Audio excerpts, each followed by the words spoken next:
عندما توجد الطبيعة يوجد نادر أحمد. تم اختراق حدود الطبيعة.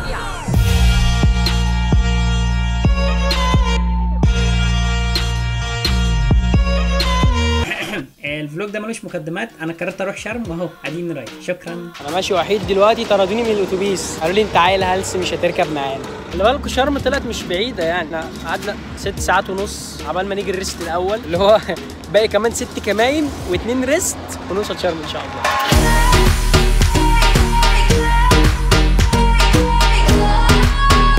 الفندق بتاعنا انا كنت داخل الحمام وراجع تاني، المواصلات الجميله.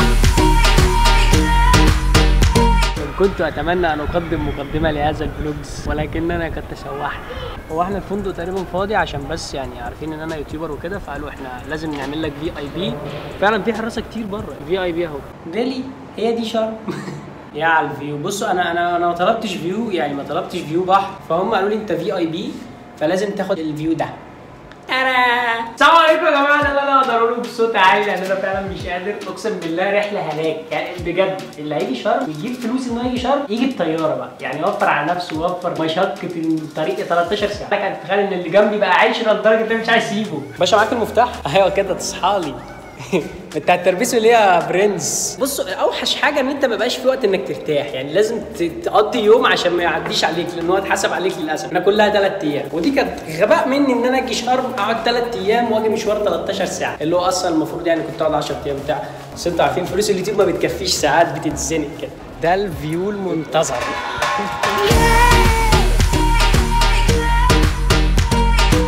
I'm dying. انجليزي بقى عشان في شرم. انا بجد بموت اقسم بالله، يعني مطبق و13 ساعه طريق واجي في مكان رائع مثل هذا وفخد التفكير. الكلام مش طالع بمشقه خالص. لو مستنيين فلوج فهو خلص. مش عايز افاجئكم بس انا مش قادر اتحرك. ما تجيب لنا الشمسيه دي هنا يا ابني ولا تشدني بالكرسي ده انا عايز. احب اوصل رساله لبتوع الثانويه العامه، اقول لهم يا جدعان لكل مجتهد النصيب، وان شاء الله زي ما بتتعب هتلاقي، والدنيا مش خروج. يعني انت فاهم ممكن تيجي فندق جميل زي ده كده فاهم وتبقى انسان فاشل. انا ما عنديش مانع لان انا فاشل وقت في الفندق. ايه ده انت هنا؟ الله يا صاحبي يا زميلي حبيب قلبي. هاي. دلوقتي شاور لي اجنبي فهم هاي الحمد لله، بس فين التفاهه شويه ليه هاي. اوكي الواد ده يكون مسوي سبسكرايب ولا اصلا ما بيفهمش اللغه بتاعتي؟ بس كده ما بفهمش فيديوهاتي ولا بعمل لها مونتاج.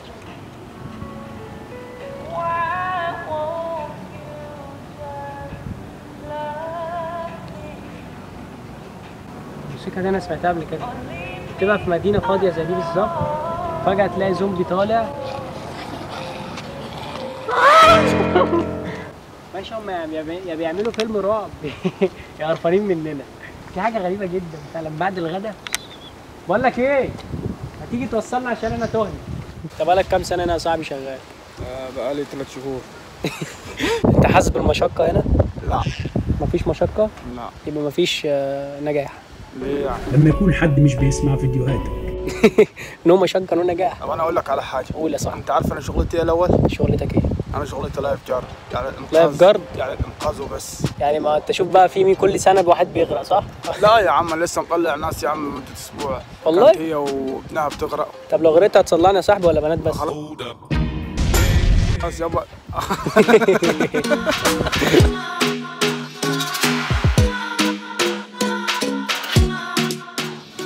صباح الماليات، صباح السي فيو. ايه بصوا انا عندي مشكله في تنسيق الفيديو، بس هو انا دلوقتي الساعه 5 الصبح وما نمتش ورايا يوم حافل النهارده، يعني اجازه تشوفوه.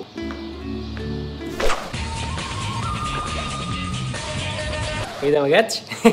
بس كان في ناموسه معديه فقلت اتشبحن شويه بس تقريبا ما جاتش. في اوقات كده بتصحى بدري تبقى مش عارف تعمل ايه فاهم، وفي اوقات تبقى عايز تصحى بدري لان انت مش عارف تعمل ايه بالليل برضه، فبالتالي ما تصحاش يا ابني خليك نايم، والله العظيم خليك نايم. انا مش عارف اللي صحاني. يا ترى الناس دي كلها اغنياء ولا يوتيوبر زيي؟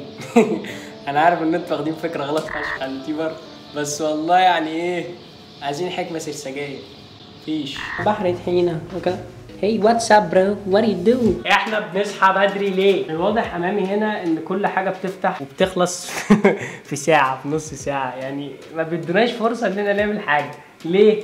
من هذه الاسوره الناتئه من 200 جنيه ل 100 جنيه. انتوا متخيلين؟ مش عشان حاجه، عشان عيل جاحد. عشان انا عيل جاحد وعارف انا بعمل ايه. قلت له يا باشا انا من البحيره يا زميلي الكلام ده مش هينفع معايا. قلت له يا زميلي بالحب بنينا سفينه بالغدر كتبنا عليها اسامينا وغرقت بينا. فقلت له يا صاحبي ما ينفعش احنا عرب زي بعضينا. قال لي طب اتفضل اطلع بره. امال الشوب تفتح الساعه كام؟ 8. انت عيد شغال؟ لا ده كتير. جناح ملكي 1200 دولار، ده طبعا لمحمد خالد عشان هو بيكسب اكتر مني. سرير اضافي 5 سرير اضافي. البنت الوليه اقسم بالله الوليه كانت بتردح تحت في الريسبشن. قلت لهم انا طالبه سرير وما جاش. ده كله بالانجليزي طبعا مش عشان ترجمته فاهم. في ميزه في العرب ان هم بيعرفوا ازاي يخرجوا عن طاقتهم في الشغل بتاعهم. فتلاقي الراجل اللي واقف كده فندم واتس بروبلم مش عارف ايه بتاع. يوم الدار لصاحبه يا اخي العب دي ام شغلانه عن الجسم روح نادي للمدير. وات دو يو دو مش عارف ايه انت بتعملي ايه. خليك بقى بعيد بقى ما ده الشغل بقى. ما احنا راكبين مجدة ليه يا صاحبي؟ عشان لما نخش السوق والناس تتكلم ونقول نعرف نراعي بعض. الكاميرا مان بيبقى سامعني لما بتكلم حتى لو من بعيد عشان هو لابس سماعه وقاعدها في البتاع فاهم انت. لف كده يا صاحبي. ايوه يا زميلي احنا بنموت التموين بتاعنا خلص. قال لك كل يوم الصبح هنعدي عليك نديك ازازتين ميه.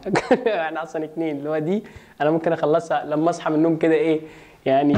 حسبي الله ونعم الوكيل. اكيد احنا مش هنقضي طول الفلوج هنا يعني في الاوضه، بس احنا فعلا مستنيين الساعه تيجي 7 لانهم قافلين كل حاجه. بنضطر نستنى لغايه الساعه 7. ولو نزلنا لقينا الموضوع فيه اجانب اوفر هنضطر اسفين نستمتع بالفندق ونصور لكم لما الاجانب يناموا، لان هم بيناموا بعد العصر او بيروحوا يتسمعوا في حته او كده.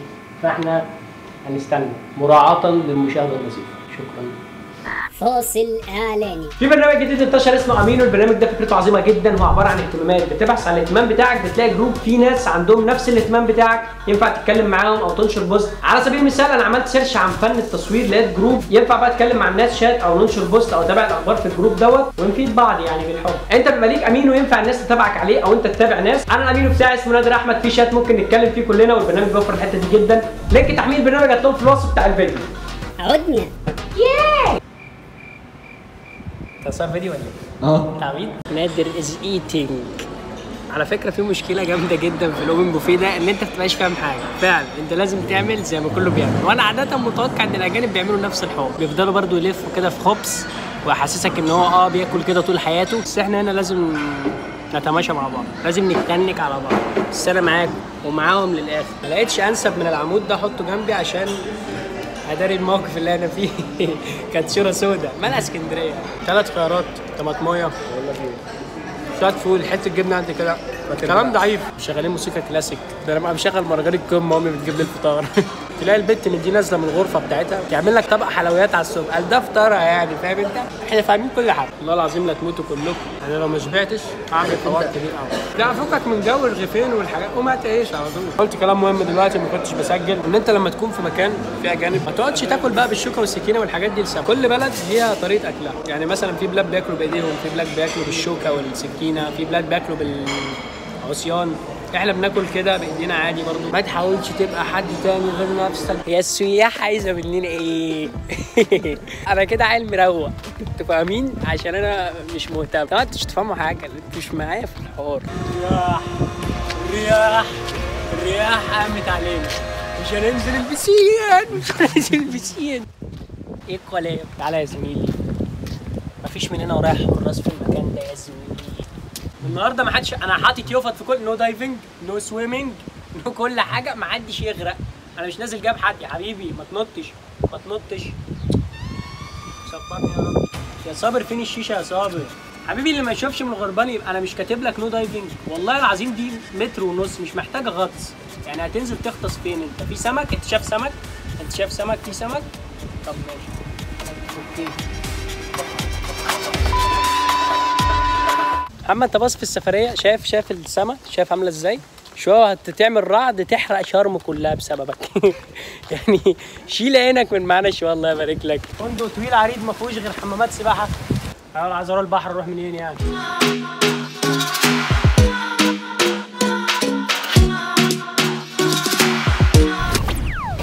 غبي بتفصل لون على الشط يا سيري.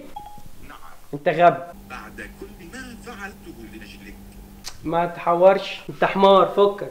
لا يمكنني التحدث إليك بهذه الطريقة من تلقاء. يعني انا ما مش محترم؟ طب فكك بقى، فكك خلاص انا اسف. إنها ليست مشكلة. يعني ما زعلتش والله؟ طيب بقى خمرجي وصاحب كاس. يا رب توب علينا بقى يا رب. ايوه يا نسوي، بتشكوا فيا يا جمهوري، ما كانش العشاء.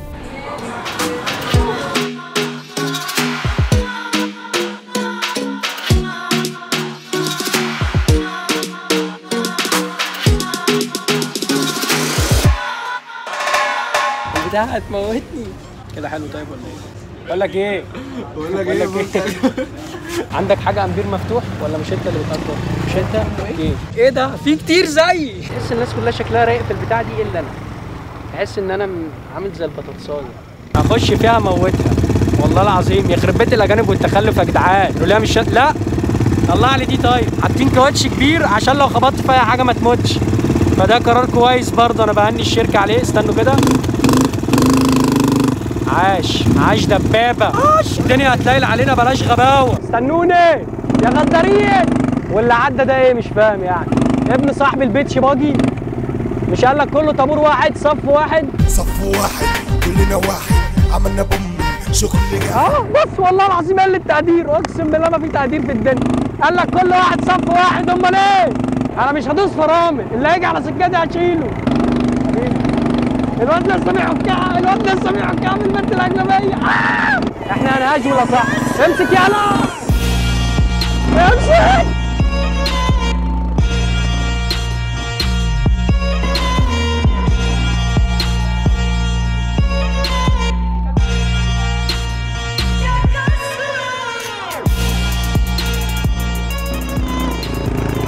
احي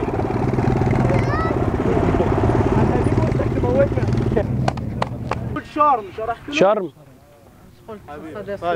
هنقول كلمة ترد فينا تقتل. شرم يا جماعة، بس كلنا مع بعض نقول شرم بصوت واحد. يا ريت الناس ما تطولش في الكلمة. شرم مفيش صدى. ضحكت علينا. نقول شرم تاني. طب ما نقرب شوية. ماشي.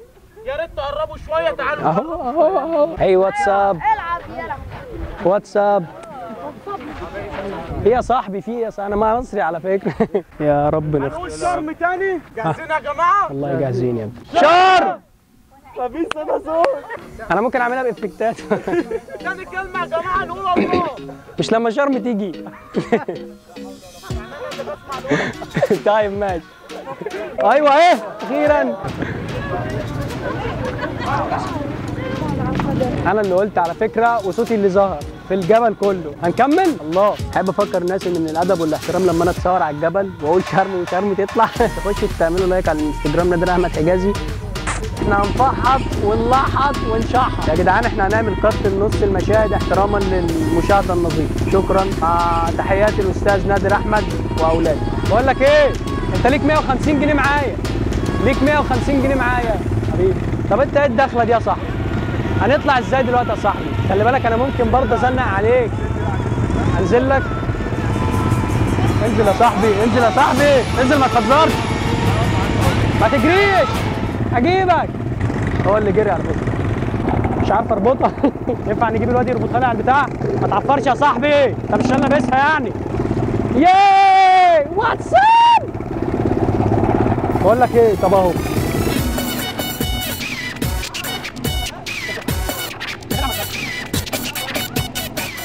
بقول له دوس فرامل امتى؟ السلام عليكم.